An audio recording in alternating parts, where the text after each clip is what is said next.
outlook.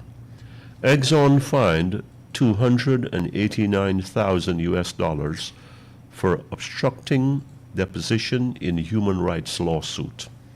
Exxon fined 289,000 US dollars for obstructing deposition in human rights lawsuit. Exxon is about dirty tricks. Put it on the table, put it before everybody. Exxon is about dirty tricks. It's about legal lightning. It will burn up, incinerate anybody who gets in its way. It loads up on lawyers. It overwhelms any opposition that it encounters along the way. It delays and it drags out court cases forever. It can outlawyer anybody on this planet. You see the attorneys they got here? Paul, Weiss, Rifkin, Wharton, and Garrison. I did about 2 months with them as an intern, way back in the early 90s, way back, late 80s, early 90s. It's a powerhouse New York law firm like Skadden Arps, where I also did a couple of months.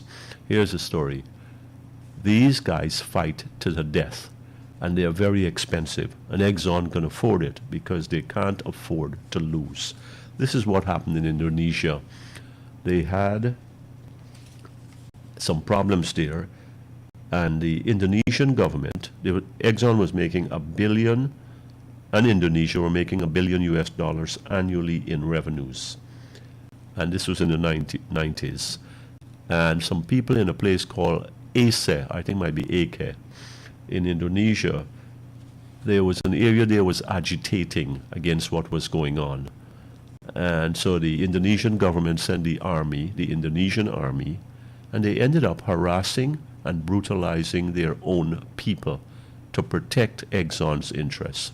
And then Exxon, the fine, the almost $300,000 fine levied by the District of Columbia courts, is against the Exxon lead attorney who, let me quote here what's saying, severely, repeatedly, and perversely obstructed his own deposition and refused to answer questions, wasted time, and provided inaccurate and evasive answers about whether he's reading from his notes and who prepared them.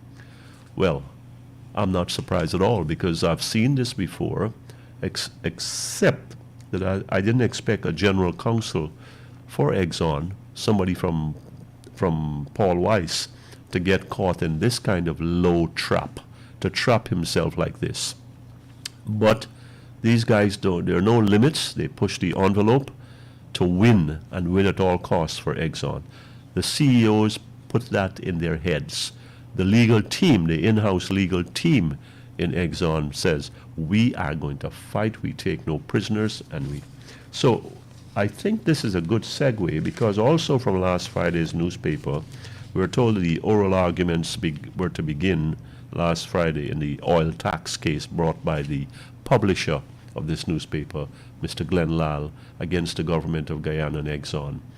And get ready, Exxon is a party, has made itself a party to the case, and they are ready to outfight and outlast anybody in this. So Mr. Lal has his hands full, but we salute him for his efforts on our behalf. Somebody's got to do it, and he has taken the bull by the horns, and he has bitten on this piece of action that he's brought. May he succeed. May a message be sent to Exxon and to the government of Guyana that people are serious and people are disgusted in this country, and they don't like what Exxon is doing to us. Sanctity of contract notwithstanding. I'm GHK Lal on Kaieteur Radio 99.1 and 99.5 FM. Thank you for listening to the National Outlook.